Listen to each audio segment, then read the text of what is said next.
The executive aviation hangar was already alive before sunrise. Ground crews guided fuel trucks into position while mechanics completed their final inspections beneath the gleaming white fuselage of a Gulfstream G700. The aircraft, valued at more than $80 million, was the flagship of Carter Global Industries and one of the most advanced private jets in the country. In less than an hour, CEO Olivia Carter was scheduled to fly to New York to finalize a multi-billion-dollar merger. Financial reporters were already waiting at the destination, and every minute of delay could cost the company a fortune. Most employees were nervous. Only Ethan Brooks wasn't rushing. The 38-year-old aircraft maintenance technician moved methodically around the jet with a flashlight and inspection tablet. Before becoming a civilian mechanic, Ethan had spent 12 years maintaining military aircraft. After losing his wife in a car accident, he left the Air Force to raise his 7-year-old son, Noah. Since then, he had built a reputation for one simple rule. Never sign off on an aircraft unless you would trust your own child to fly on it.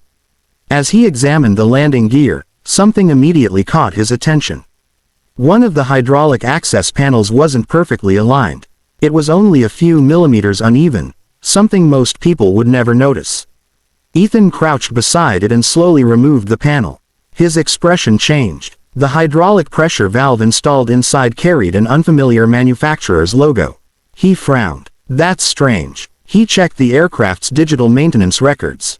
The listed part number didn't match the serial number engraved on the valve. His pulse quickened. He grabbed his radio. Ground control, hold departure immediately. Final inspection has failed. The controller sounded surprised. Confirm, maintenance. I repeat, stop all boarding.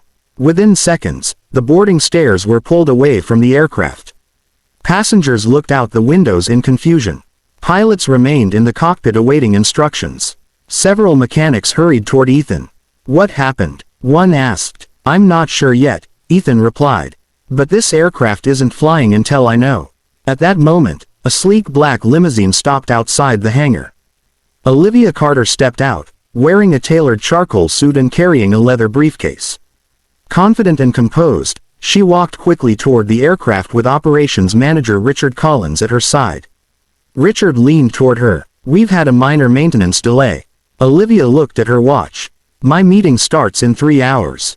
She marched toward Ethan. Why isn't my jet ready? Ethan stood respectfully. I discovered a hydraulic component that doesn't appear to belong on this aircraft. Richard answered before Olivia could speak.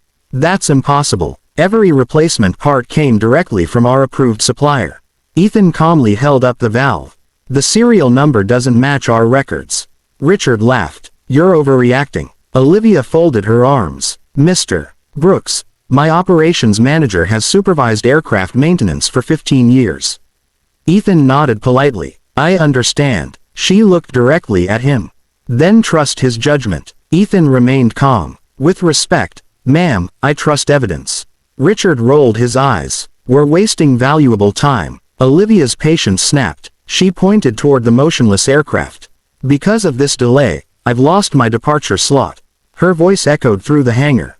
You ruined my jet. Every mechanic stopped working. The hangar became silent. Ethan didn't argue. Instead, he quietly opened his toolbox and removed a compact barcode scanner used to verify certified aviation components. He scanned the code engraved on the valve. The screen flashed a warning. Invalid serial number. Several mechanics stepped closer. Richard forced a laugh. Those scanners malfunction all the time. Without saying a word, Ethan turned the valve over. He gently rubbed a section of painted metal with a cleaning cloth. As the paint came away, another engraving appeared underneath. This, Ethan said quietly, is the original serial number. He entered it into the manufacturer's database on his tablet. A result appeared instantly. Defective component. Permanently removed from service. The room fell silent again. Ethan turned the screen so everyone could read it. This valve was scrapped 3 years ago after failing a pressure test. One of the senior inspectors stepped forward. He's right. Another mechanic examined the installation. The safety wire has been replaced by hand. A third technician added, these inspection seals aren't factory issued. Olivia slowly turned toward Richard. You personally approved this maintenance. Richard's confident expression began to disappear. Trusted the supplier. Ethan picked up the maintenance paperwork from a nearby workbench. I don't think the supplier is the problem. He placed 2 invoices side by side. The supplier's original shipping record lists a certified valve. He pointed to another document. But this installation approval bears your signature.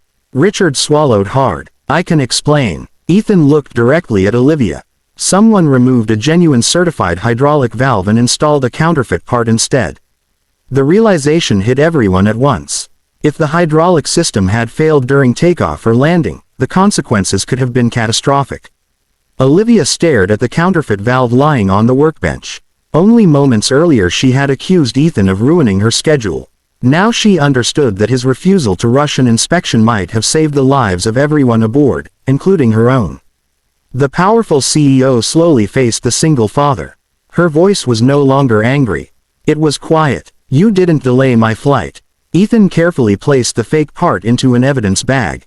No, ma'am. He met her eyes with calm professionalism. I made sure your aircraft would still have a safe landing. The entire hangar stood in respectful silence, knowing that one mechanic's integrity had exposed a deception that could have ended in tragedy.